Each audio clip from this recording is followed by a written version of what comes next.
Okay, so we're going to look at another acid reaction. Again, we're going to use HCl, but this time we're going to use something that reacts with HCl, which isn't an alkali. It's calcium carbonate. Now, we've used this before when we looked at the rate. It's marble chips, and it's used to determine rate of reaction with surface area and concentration and things. But what we can see is this is now different to the previous examples that we've looked at of an alkali reaction. HCl is an aqueous solution, but calcium carbonate is a solid. And calcium carbonate doesn't dissolve in water. And so we don't call this an alkali. HCl is an acid, as we've already established. Calcium carbonate is a base. And this is where we need to really tighten up the definition of what an acid is. An acid is a proton donor, and a proton donor will react with a base, which is a proton acceptor. So we have a base being a proton acceptor, and that is what allows us to work out what's going on. So the hydrogen is being donated from the HCl, then that hydrogen is being donated to the base in some way. And a base is a proton acceptor. Now, all of the previous examples that we've looked at, so for example, sodium hydroxide, or we looked at lithium hydroxide, we called all of these alkalis.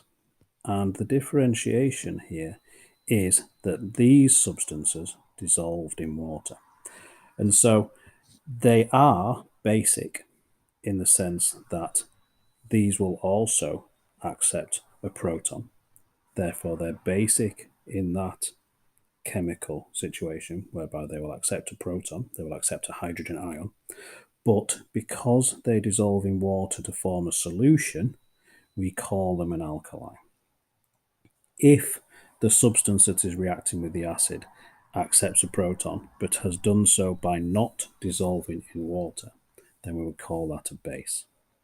Now, overall, an acid plus a base reaction is the same as an acid-alkali reaction, or an acid-alkali reaction is the same as an acid-base reaction. It's probably more correctly worded, in that an acid plus a base will still give a salt plus water. So we can see from this substance here that we've got hydrochloric acid. So we know we're going to produce a chloride of some sort because of the type of salt we're going to produce.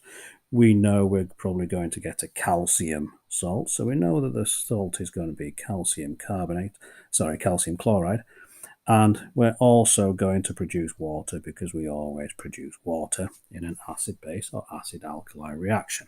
So water is always produced. However, the extra proviso here, which is a curiosity of the carbonates, which are used as a base, is that they will also produce carbon dioxide. So when you get these reactions, you get an acid plus a base giving the salt plus water, which is correct in the usual sense, but as an extra byproduct, whenever that base is a carbonate, we will also produce carbon dioxide as a byproduct. However, the same ideas of salt preparation and water production is the same because the acid has donated its hydrogen ion to the base and allowed us to produce a salt and water. Calcium carbonate, obviously, it's got its more common name of limestone, and we'll look at that when we look at some more using of resources sections later.